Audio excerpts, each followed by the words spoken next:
TH1, o que acontece? Ele foi formado ali no linfonodo, mas o local que estão precisando dele não era no linfonodo, seria ele num tecido que foi lesado, onde está ali justamente o bandido, o nosso patógeno. Então esse TH1 vai ter que se deslocar do linfonodo até o tecido onde está localizado o patógeno, ok? Lembrando que o TH1, pessoal, quando ele chegar aqui no tecido, ele não vai atacar diretamente o patógeno que está por aqui, tá? Ele vai auxiliar as outras células de defesa da região. Por isso que o Hzinho aqui de helper, né? De auxiliador. E vai estar auxiliando por ali.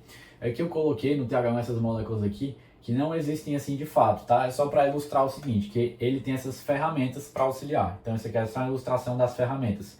Quais são as ferramentas que o TH1 dispõe para auxiliar os seus companheiros de defesa? São precisamente as citocinas. Qual é a principal citocina secretada pelo TH1 para fazer esse trabalho? Vai ser justamente a interferon gama. Interferon gama, ok?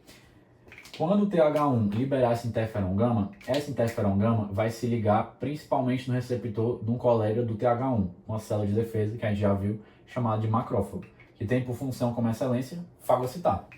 Então, eu coloquei aqui como exemplo uma bactéria bem conhecida no meio médico, né? Quando vocês forem ver mais na parte clínica, costuma ser bem comentada, que é a Mycobacterium tuberculose, que pode causar, né, a doença da tuberculose. Então, digamos o seguinte, esse macrófago tinha fagocitado o Mycobacterium tuberculosis e estava aqui no fagolisossomo desse macrófago. Só que tem um probleminha. Essa Mycobacterium tuberculosis, eu já vou adiantar isso com vocês, para não falar depois, falar logo agora, ela tem mecanismos de impedir uma destruição maior dela ali dentro do macrófago, tá? Então aqui já está formado o fagolisossomo e tudo bonitinho, mas digamos que não tivesse formado ainda, estava com dificuldade de formar. Por que essa dificuldade? Porque a Mycobacterium tuberculosis tem uma estrutura chamada de LAN, que é lipido.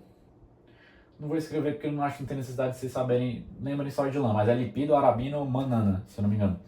E além disso, tem uma substância chamada de ácido micólico também, que vai dificultar o processo de destruição do Mycobacterium tuberculose. Então esses aqui são os dois principais mecanismos de defesa do Mycobacterium tuberculose, do bandido, do invasor, para que não seja destruído, tá bom? Dito isso aqui de maneira bem sucinta, vamos dar continuidade aqui no que é o nosso foco, como o TH1 vai ajudar as células ali. Então vamos lá, principalmente para a secreção do interferon gama. Por quê? Vamos lembrar da primeira aula, interferon gama, se a gente fosse resumir em duas palavras, em nome e sobrenome. Na verdade, três, né? Um nome e dois sobrenomes. Potente ativador de macrófago. Potente ativador macrófago, tá? 3 aí, 4. Então vamos lá, o interferon gama se ligaria aqui nesse receptor do macrófago, que é precisamente o receptor R de interferon gama, para ativar com muita potência esse macrófago. Ou seja, ia dar um boost, ia dar um impulso, como se a TH helper estivesse falando no ouvido do macrófago e as palavras fossem o interferon gama e falando assim: bora macrófago, macho, mata esse Mycobacterium tuberculose aí, papoca ele. Aí é como se o TH1 estivesse fazendo isso, principalmente pela ação do interferon gama. Só comentar o seguinte com vocês, o interferon gama é importante a gente saber que ele também pode apresentar outras funções. Essa aqui é a principal, de estimular mais o macrófago, mas ele também pode ajudar na ativação, na própria aumento da diferenciação do próprio do TCD4 no TH1, tá? Pode ajudar ele a diferenciar, beleza? E além disso, pode estimular as células dendríticas também a produzir, aumentar a sua produção de MHC classe 2 ou de classe 1 também, associado ao peptídeo, tá? São outras funções que pode ter o nosso interferon gama aqui. Pessoal, vamos lá, eu vou ter que ir rapidinho antes de dar seguimento, porque eu falei da secreção da interferon gama, né? Que é a principal função ali justamente do TH1, para ativar o macrófago de maneira mais potente. Mas eu queria comentar com vocês algumas outras citocinas que ele também pode secretar, que também são muito úteis para outros processos também do sistema imune. Então vamos lá, eu já falei da principal, que assim, digamos, é o próprio interferon gama, mas eu queria comentar também com vocês que o TH1 pode secretar TNF-alfa, tá bom? E além do próprio TNF-alfa, ele pode secretar também quimiocinas, que são duas moléculas, né? Duas substâncias muito importantes, como a gente viu lá na última aula, na primeira aula, da da imunidade inata, para participar ali da recrutação de leucócitos, principalmente do neutrófilo. Não sei se vocês vão lembrar, tá? Mas essas duas aqui participam muito ativamente disso, tá bom?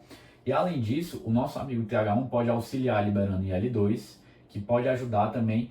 Lembra, IL-2 é o quê? Qual é o nome e sobrenome? Potente mitógeno. Pode ajudar também na expansão clonal do próprio outros linfócitos TCD4 e também no TCD8, na expansão clonal do TCD8. Como assim, Pedro? Já vou chegar no TCD8 e a gente vai ver melhor isso, tá? Mas eu queria só reforçar isso daqui com vocês, principalmente essas citocinas daqui, tá bom? Então, é isso.